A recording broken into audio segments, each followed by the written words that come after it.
Nú verða sagðar fréttir. Fréttir, segir Halldór Hauksson. Halldór Hauksson, hann segir fréttirnar leið og þær berast. Tvíhöfða, Halldór Hauksson, þess nú með fréttirnar. 87% Íslendinga eru mjög eða frekar sammála því að vöruverð hafi almennt hækkað undanfarið. En 9% eru því ósammála. 64% eru mjög eða frekar sammála því að aukin verðbólga að þeir dragi úr neyslu, en rúmlega 29% eru því ósammála.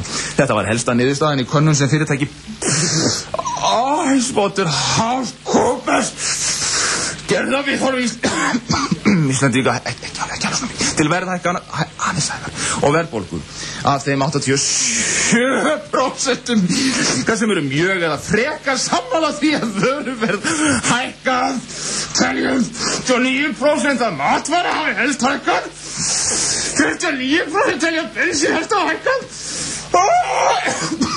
6% ég get ekki nefndu tryggingar 8% telja flest hafi hækkaði verði. Hvernig var þetta? Þetta var snill. Við gætum kallað þetta friðarfréttir. Já, eitthvað svo leið. Þetta er ekki málið. Það gæti hugsanlega verið nuð. Já, þú færð fréttirnar. Þetta er málið. Heyrðu, þetta er framtíð. Þakka kærlega fyrir Halldór. Já, vertu blessaður.